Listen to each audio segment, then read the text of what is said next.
What do you do?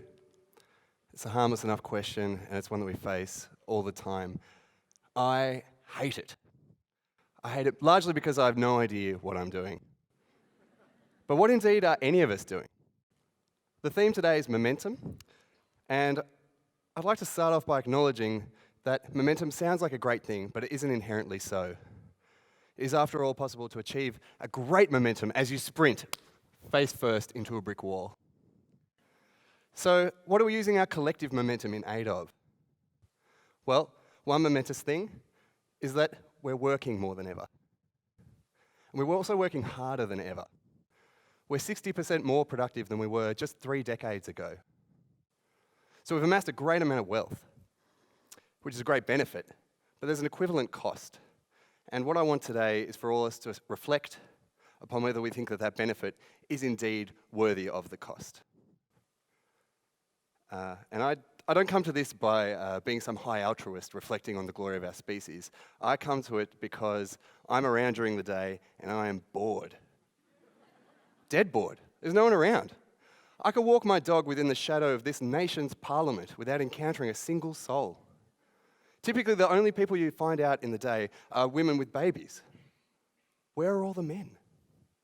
Is there a war on? Critically, why wasn't I invited?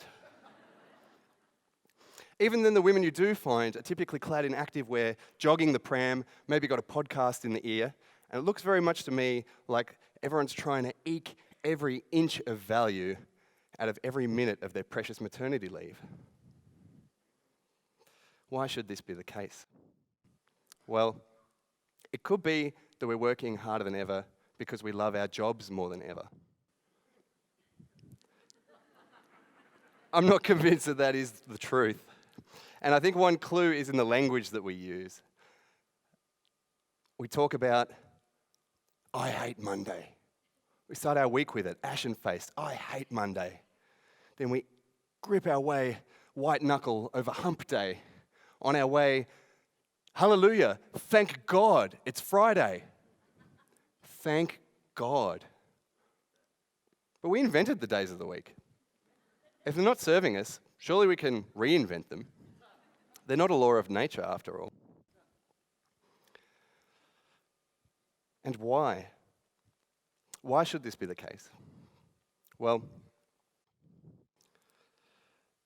we also talk about taking a mental health day. It's a familiar one.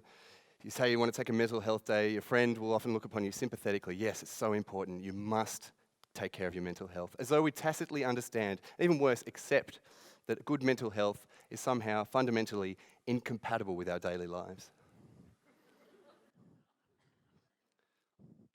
We talk about a getaway.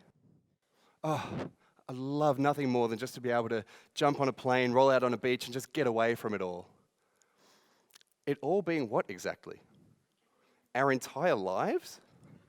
The aggregate of every decision we've ever made, everything we've built, that's what we want to get away from? Madness. The unions of old fought for 8-8-8. 8 hours of work, 8 hours of leisure, and 8 hours of rest. But it seems to me to be a bit of an unfair trade, because not all hours are created equal. We spend the best 8 hours at work, then the 16 that remain to us here are largely spent in a frozen hellscape. It's all very reminiscent of Beyond the Wall in that show that everybody's watching. Except we're not out there beyond the wall, because we get home, we're so tired, we pour ourselves into a glass of wine because we need to relax. Why? Because we've been drinking coffee all day. And of course, it's in complete idleness that we've been doing this. So we then go to the gym, burn out something, and by the time we get home, we've only got a couple hours to just bliss out and watch that show that everybody's been watching. And I think it's telling that the dominant art of our time, Game of Thrones, is one that feeds us on a diet of hyper-stylized sex, violence, and human conflict. Things that are tellingly absent from our daily lives.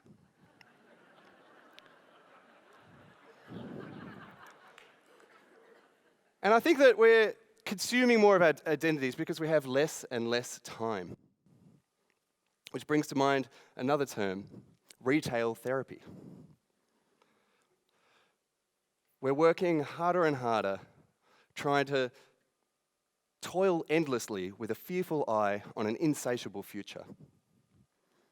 And it may feel like it's always been thus, but it actually hasn't. It's relatively recent for our species, this phenomena. And more thinkers identify one turning point as responsible, which is incredibly one of our greatest achievements, settled agriculture.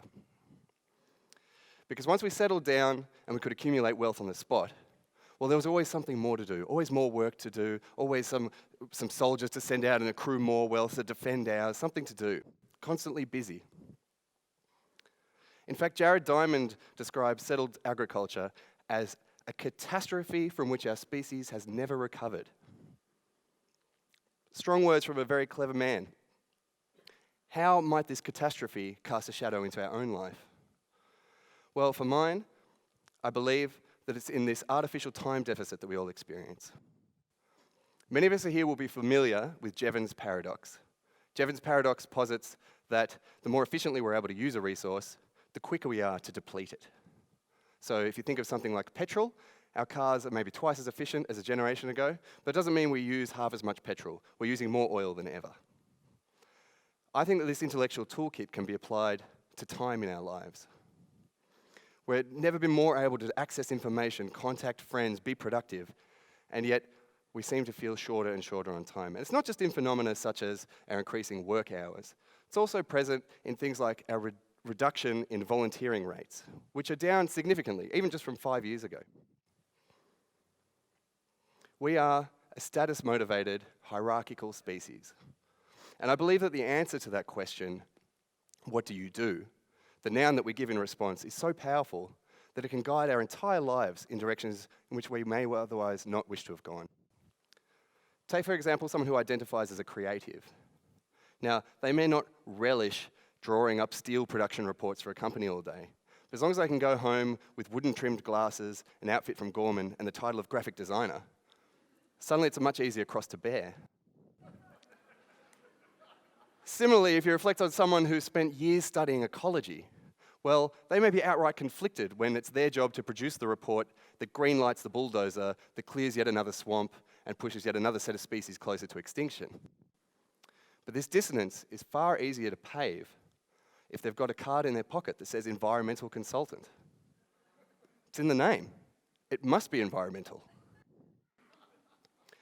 This phenomenon is never more telling for me than when we look at our school leavers. The decision kids make when they're leaving school, very indicative. Theoretically, if you're the top achieving student, you get the best grades, you should be able to choose from the entire pantheon of human activity. Whatever you desire should be able to be yours. How sadly telling it is that our top school leaders instead choose from a very narrow bandwidth of the courses for which their grade qualifies them. Not being one who wants to waste their score, you can see that there'll be those in your own lives, if not yourself, who has pursued a perhaps prestigious discipline such as law without any primary interest in it. And this decision that we make as an under-stress, ill-informed 17-year-old can inform our whole lives because of our inability to navigate our natural cognitive resistance to sunk costs. You can see how well, I got the grade, I should do the course. Well, I got the course, I should do the job. Oh, well, I've been here for 10 years, I worked very hard to be where I am. I should continue doing this and do the best that I can. Perhaps never taking a gateway to reflect that you may have been happier the whole time just learning to plant a garden or sail ships. And of course, the inverse is true depending on your social expectations. And isn't that ultimately what all this toil is for? The pursuit of some nebulous concept of happiness? Well, increasingly, the more we understand about happiness, the less it seems to resemble how we've structured our modern work lives. Is it any wonder, then, that we are wading through a mental health crisis? Many things that are innate to our everyday species experience until recent history are removed from us. For example, exercising through nature, hanging out with friends, spending all day in your closest moments with your dear family, pursuing exciting sexual encounters, mastering a skill. These things are increasingly divorced from, if not explicitly forbidden, from our daily working lives. I'm not saying that the work that we do is useless. Obviously, a huge amount of it is. Obviously, a huge amount of it is incredibly vital. I'm just asking us to reflect upon whether we think the role of work in our society and how we're doing it is designed to benefit us, or if the benefits that we do get are commensurate with the costs that we're paying. And perhaps you can conduct a little experiment in your own life, maybe go down to a 3-day week, 6-hour day, come hang out with me in the sun, and buy tickets to all my shows at night. Thank you.